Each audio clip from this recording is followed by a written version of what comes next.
بسم الله توكلت على الله، لا حول ولا قوة إلا بالله. مساء الخير البنات، وأهلا بكم على قناة لك سيدتي لأم إسلام. حبيباتي، جيتكم فيديو بسيط. كيفاش راح نخدم الكونفيتور تاع البطيخ الأصفر. حنا في الشرق الجزائري نقولوا الفقوس، وأقصى الشرق الجزائري يقولوا البطيخ. كما راكم تشوفوا البنات، هذا البطيخ تاع الفيلي.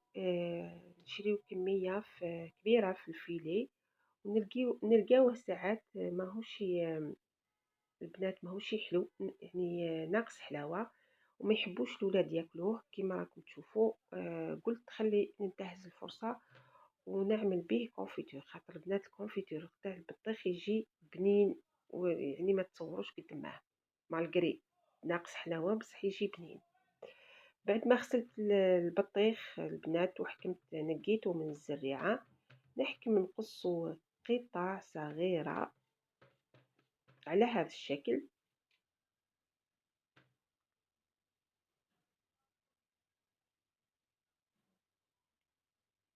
خاطر راهو يابس شوية. تبالي البنات البطيخ هذا ما يخليوهش يطيب في عقله، صافي هو مازال ما كملش النضج تاعو، هما ينحيوه. هذا هو المشكل، انهم يزربوا.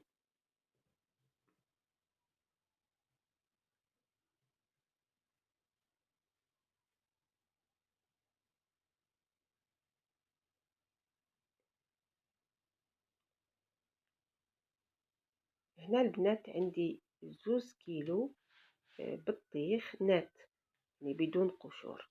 صافي، هنا جبت كيلو سكر. البنات انا مانيش راح نعمل كيلو كامل، راح نقص منه كاس يكون شوي كبير. نحطو السكر على البطيخ ونحكم البنات نخلط مليح. بالنسبه للسكر ما كانش مقياس محدد. اللي يحبوا كونفيتور تاعهم يجي حلو يزيدوا السكر ولا يعملوا كيلو، واللي يحبوا الحلاوه ناقصه ينقصوا كميه السكر. ماذا بينا البنات نقصوا السكر، يعني السكريات بزاف ماهيش مليحه. يعني انا ما نحبش نكثر السكر بزاف، بصح هذا البطيخ راهو ناقص حلاوه، يعني راح نحط له كيلو غير كاس. 2 كيلو بطيخ، يعني هذه الكميه تاع السكر مقابلها 2 كيلو بطيخ. درك البنات نخلط مليح نقفل البورتمونجي ونحطه في الثلاجة ليلة كاملة، يعني 24 ساعة باش يطلق الماء تاعو.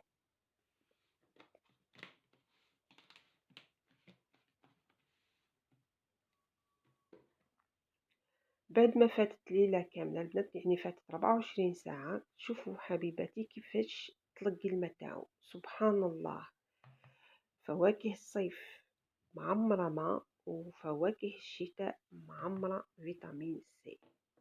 هذا الماء كامل خرج منه. راح نفرغه في طنجرة تكون ثقيلة.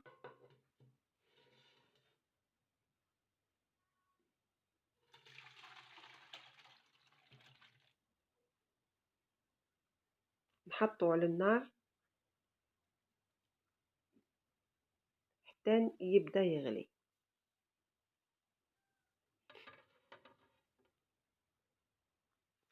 كي يبدا يغلي البنات راح تخرج كشكوشة كما راكم تشوفوا. نحيوها هذه، حاولوا ان كل ما تخرج نحيوها. بالنسبه للبطيخ البنات ما تخرجش منه الكشكوشه هذه بزاف، شويه فقط، مش كيما تاع الفواكه الاخرى كيما الفراز والخوخ والبرقوق تخرج منه كشكوشه بزاف.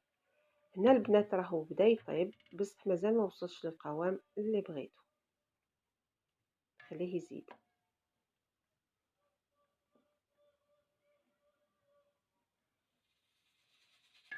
درك البنات راهو وصل للقوام اللي بغيتو. زدت حطيت له ملعقه كبيره تاع ماء الزهر، وانا البنات عندي ماء الزهر ديما نخلط فيه ماء الزهر المقطر، نخليه يغلي شوي فقط ومن بعد نهبطو ونخليه حتى يبرد.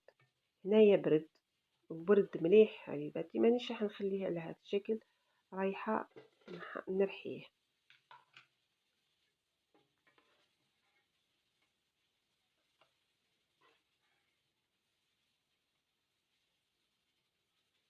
نحط نصف الكميه فقط، نرحيها ومن بعد نزيد نكمل النصف الثاني ونحطه في بلارة كبيرة ونحتفظ به في الثلاجة ولا في المجمد ونجبد شوية. بالنسبة لي كونفيتور البنات كما تشوفوا، كما قلت لكم من قبل، انا ما عنديش لي ياكلهم، بصح نستعملهم بزاف في الكيكات وفي الحلويات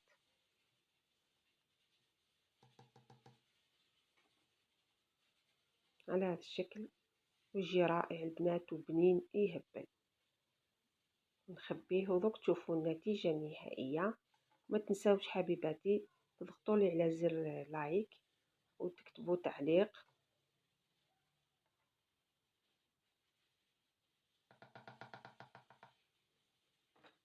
وإلى اللقاء في فيديو جديد إن شاء الله.